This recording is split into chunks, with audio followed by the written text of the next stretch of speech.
Hello, it's the Homesteading Contessa, and welcome back to my channel. Today we're going to talk about starting a small homestead. So if you're thinking about becoming a homesteader and what it takes, I do have some tips for you. Or maybe you're considering yourself a farmer. Today we're going to talk all about homesteading. Come along.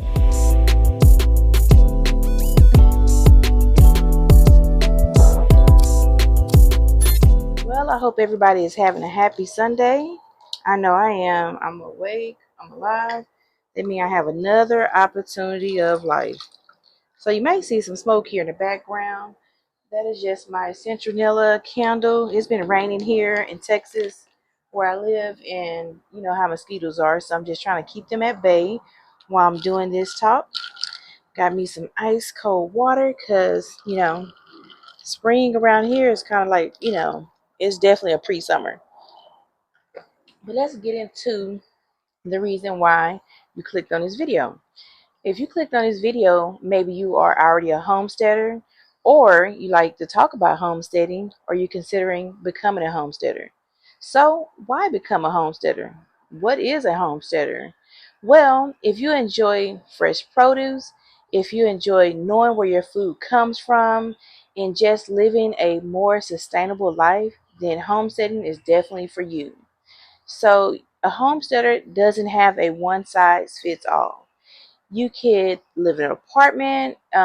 Some people think that, well, I used to think, I won't say some people, but I used to think that a homesteader was somebody who stayed on this massive piece of land, an old vintage home, had tons of animals, and basically worked from home.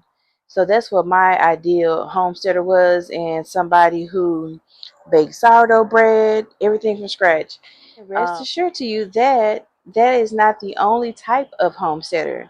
Of course, I do have dreams of having me a piece of land that I own, but right now I'm in a rental home and I'm making the best of it. You can be in an apartment and you can make the best of it. I'm going to talk to you about different ways that you can start right now, whether you're in an apartment, you're renting like me, or you already have your own property. So let's talk about people who are in an apartment or maybe renting. If you're in an apartment or you're renting and you want to grow food, you can simply start a garden using container gardens. They have grow bags you can buy on Amazon. Some people even like to make like the Tupperware, like the storage tub. They punch holes in the bottom of it and they'll put it on a patio. And they can grow lettuce, tomatoes, peppers. You can grow so many things on a balcony. And you can grow so many things in a rental home. You can have raised beds, anything that is not a permanent source whenever you're renting or if you're in an apartment. Those will be ideal so you won't, get your landlord upset for digging up their ground, and you can still grow your food. This year, I have a goal of I want to grow so many vegetables this summer that I barely go to the grocery store in spring, in the fall and winter. What I'm going to do, I'm going to can some vegetables, I'm going to freeze some vegetables, and I'm going to make that a challenge for myself to be able to grow a majority of my vegetables. Now, I do have dreams of having livestock. I want me some pigs, a few goats. I'm even thinking about getting ducks, even though everybody say ducks are messy. But I want some ducks. Ducks, I feel like they're so cute. The eggs are something that people like to buy. I don't know necessarily if I want to eat duck eggs, but they cost more than chicken eggs, so that could be a profitable income for your homestead. I do have backyard chickens. So right now I don't have to buy any eggs from the grocery store. And right now prices are high. It seems like every year the prices of eggs goes up. So that's one less worry that I have to worry about. Now, what else do you need to become a homesteader? We talked about doing grow bags and containers. When I say containers, you can use, like I said, the storage boxes. I've seen people use 5-gallon buckets, laundry baskets from the Dollar Tree, and then outline it in some type of fabric so that way the soil won't fall through the openings. And I've seen people use milk jugs. There's so many ways to be able to use what you have. Not only are you recycling, you're saving money, and you're growing your own food. How cool is that? So if you own your land and you can do whatever you want, you can plant some trees. I even know people who have trees now. I plan on getting me a couple of trees, like the patio style, and just leave them in their containers until I can put them in the ground. That way, I can already have my trees, and when I do get my land, I can put it into the ground. If you have your own land, you can pick out a corner in your yard and till it up. Get you some good soil going on. Sometimes it takes a couple years just to get your ground like you want it. The more you plant in the same spot, the better your soil will be used to being messed with, and you'll have a better yield every year. So that's something definitely to consider. Even when I get my land, I plan on just having raised beds. I plan on having like my watermelon, my cantaloupe, and what else would I put in the ground? Um, I might just put, a few things in the ground that does well in the ground. Even though you can grow watermelon in grow bags, I've done it, and a lot of my friends have done it. Just some things I do just want to go like the original way, just in the ground. But don't let in-ground gardening deter you from starting your garden. Like I said, I have friends who stay in apartments and they are growing so much in their small space. So, so what inspired me to want to do homesteading is just, if you've been watching my videos, I started gardening in 2020. Um, uh, a pandemic hobby became a passion, and it started making me like really look into my roots and just remembering some of the things I saw growing up. I witnessed greatness in front of me. I remember just my grandma in the kitchen with my aunties, and they were canning preserves while we would run through the kitchen to go outside to play. I had animals around me, and I had a happy childhood. And I'm thinking that even though I didn't know that I was surrounded by all this greatness, just that atmosphere of just love and home cooked meals, it just really did something for me. And now that I'm an adult and I'm really tuning in to the way things used to be and just making things like I'm trying to bring back that originality to my family. Eating at the table and having family gatherings that doesn't stem from something sad, just hanging out together because we love each other. We don't eat at the table like we should all the time, but anytime I get a chance to do a family meal, I try to make it to where I do a table setting, and then my family, they're obliged, they love it. They'll sit together. Those things, they used to be so popular to do. I mean, when I tell you, when you set the table, you put the phones away, you talk to each other, you learn about each other, and before you know it, you're creating memories. Yesterday, me and my family, we dug up my flower garden, and I had never done nothing to that garden. It was like that when I moved in this home 3 years ago, and now it makes the house look better. I became the kind of person who, yesterday, I think I went outside probably like 5 times just to go look at my front yard. I care about how my home looks. And this has nothing to do with material things. It has nothing to do with money spending, because I'm doing the opposite actually. I'm budgeting and I'm making sure that God gave me a home to live in, that I'm making sure that I show him my appreciation by keeping a clean home. I remember my mom, she used to tell us that God didn't dwell in a dirty home. And I never understood that. I thought that was just something she said to try to make us clean up. But it's true. Have you ever been to a place of worship and it was dirty? And if it was dirty and you experienced that, you probably had your eyebrows raised, because that's not normal. God wouldn't have a dirty home, so why should you? And sometimes we always say, well, when I get this, I'm going to do this. When I get that, I'm going to do this. Why not start now? If you want that new car, if you have a car now, keep it clean. If you have an old car, keep it clean. You know, it doesn't matter if that car is 20 years old. Keep it clean. Show that when I do get my new car, it's going to be the same thing. I know people with cars the same year that we're in. They are 2025s and the car is a hot mess. So if you get these things and you don't show your appreciation by keeping them clean, then what's the purpose of even getting them? Just so you can run it down? And just like your home, you want to take pride in your home. It's where you dwell, it's where you rest, it's your kingdom, it's your palace, whatever you want to call it. So I've been making my home to something that, just cozy and relaxing. I love chilling at home. I cannot wait to get home so I can be in my garden. I can hang with my chickens. Of course, my family, that's like a given. My family's here. They're in and out the house. My kids are all grown. I have my grandbaby here. He's a hot mess express. What I tell you, he keeps me young. He is up and everywhere. So make your homestead unique to you. Some of the things I've been doing besides my garden and raising chickens, I've been getting into, I'm canning. I've been canning some of the things I grow. I've been going to farmers markets, trying to support other local farmers.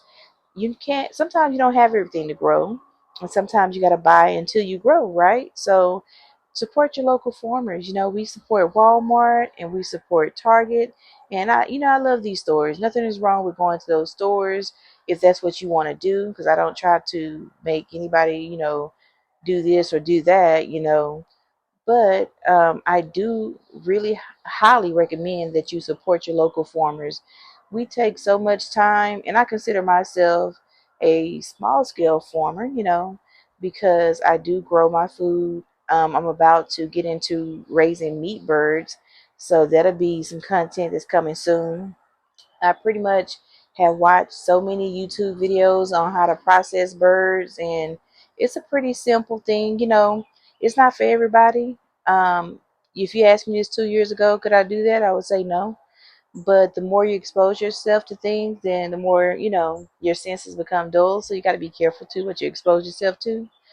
Um, I'm ready to process my chickens.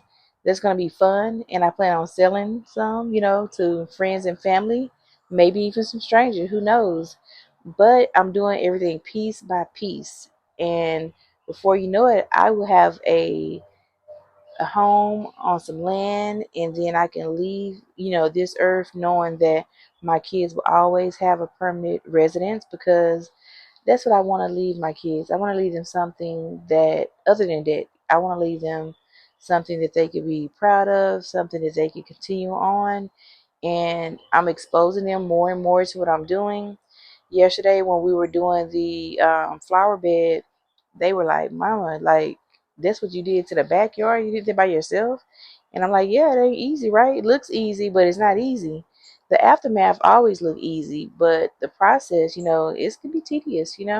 Yesterday we were pulling up weeds, we were digging in the ground, and even though it rained, there were some spots that was really hard and rough. So um it's work. But we like to call it a labor of love. When I clean that chicken coop, that's a labor of love, because it stank like, I don't know, it don't smell good. It's about time for me to clean it out now. They're over there enjoying themselves. They done got used to their coop. I had to buy one of those metal coops for them because they were eating my garden and just pooping all over everything. So when I do let them out, it's like the last hour of the day when I decide to let them out, and that way when it gets not the last hour, but the last hour before the sun started to go down, that way it'd be easy to get them back in the coop. I just have to stay out here, because who not gonna be eating my garden is Dallas over there. Now she over there looking at me.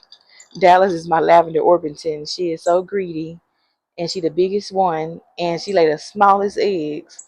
But you gotta love her. I mean, she brings a charm here to Charm Farm, because that's what I call my farm part is Charm Farm, and I'm the homesteading Contessa.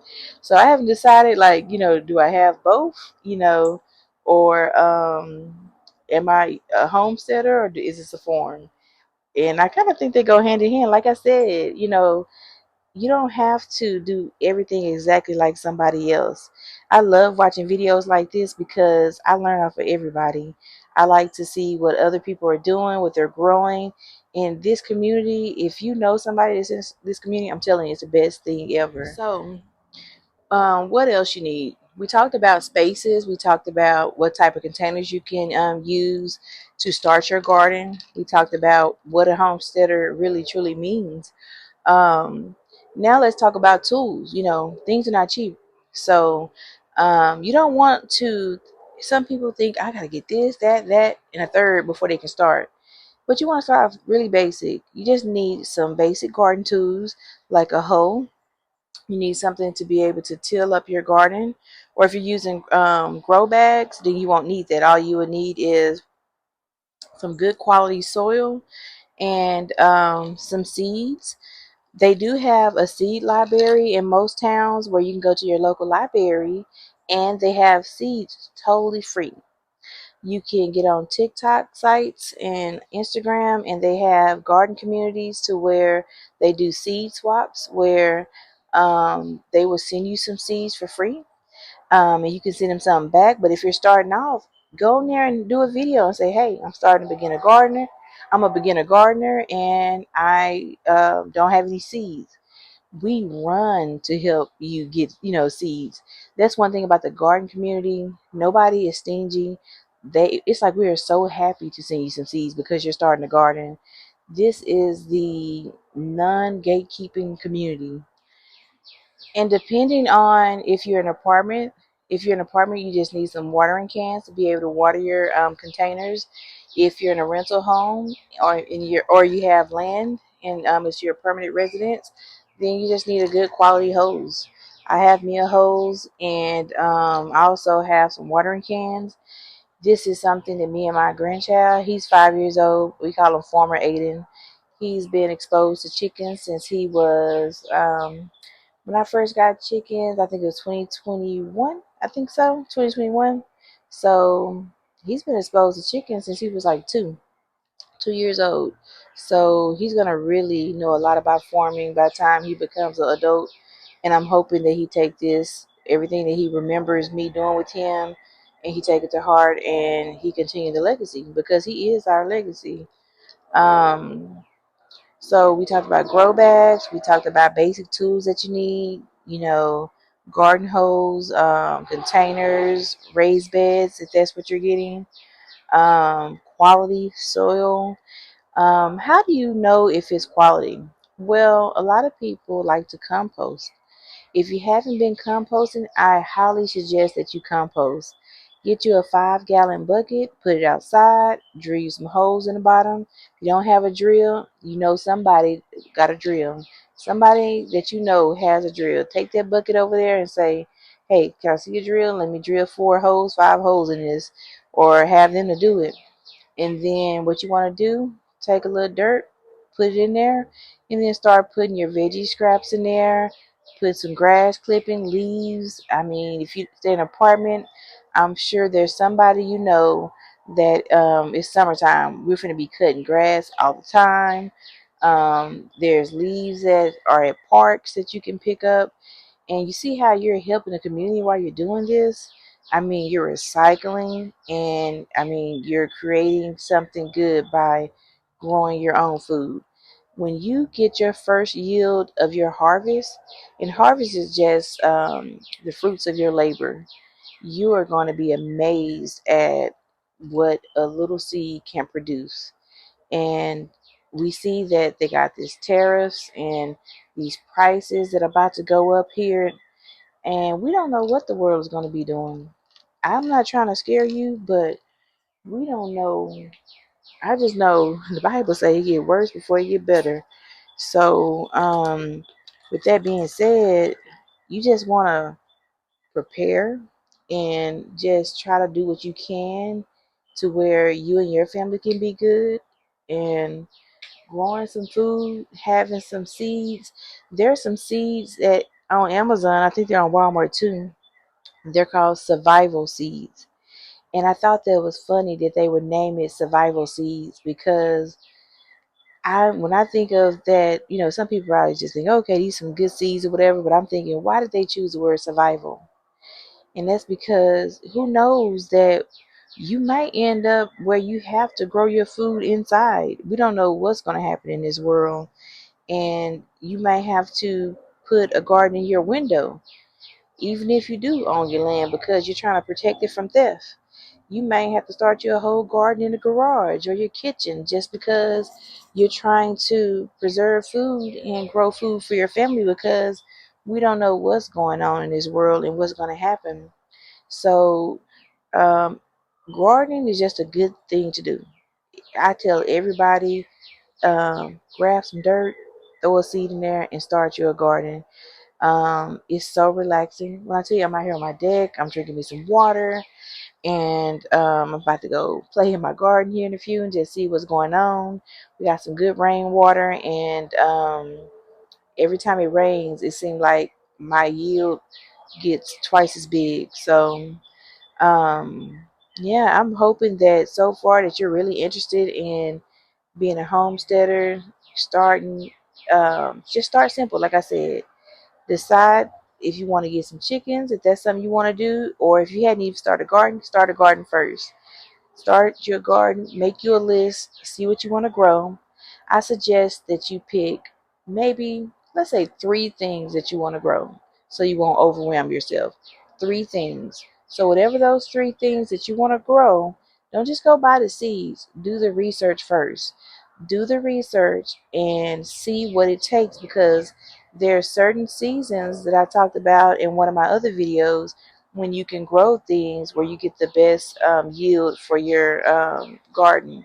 You don't just want to plant just anything at any time. You want to know when is the proper time. Do you start it indoors first? Do you soak the seed first? And it can sound overwhelming, and sometimes it can be overwhelming, but it doesn't have to be all the time. You can cut a lot of that out by just simply not trying to do everything at once. When I first started gardening, I put everything in my garden because I didn't know better. And then the next year, I just focused on tomatoes and jalapenos and lettuce. And I got a lot of it. When I tell you I had a lot of it, I got a lot of it. Um, it wasn't until a couple years ago till no, yeah, last year, I started experimenting with stuff that I didn't see in the store, like roselle hibiscus. What else? Rattlesnake pole beans, and it's all because my garden friends, they would have lives on TikToks, and they would talk about different seeds. I would see their videos, and it made me think, oh, it's more than just lettuce and tomatoes and peppers. There's other fruits and vegetables that are good for you and are good to eat. Above my head now, I have some strawberries growing, and I can't wait till I get my first strawberry. um, it's just so many things that you can grow. It truly is. Homesteading is a way of life. It's not a trend. Um, it's slow living. It's really being just mindful and just, just enjoying everything around you. Everything has a purpose. It's kind of like, when you come in the house, you have a place for your mail, a place for your keys, a place for your umbrella. And there's nothing wrong with that. Homesteading is whatever it is to you. So maybe you're the homesteader that wants to go sourdough bread crazy. Then I suggest you go ahead and start your sourdough starter. They have many companies that have sourdough already dehydrated for you, so you can just get that back going. And just do research. Do your own research. You're going to hear everybody who try to help you, they're going to always tell you to do your own research, because for one, we're not experts. We just have trial and error, and we're human. And the best way to do anything is to do research. Find out what you like about what I'm saying, about what somebody else saying. Read a book. It's so many things. And one thing I like about YouTube, you can watch a 10-minute YouTube video that has all the information that a 1,000-page book would have, because we live in a world now to where we like videos. We like videos. We like interactive things.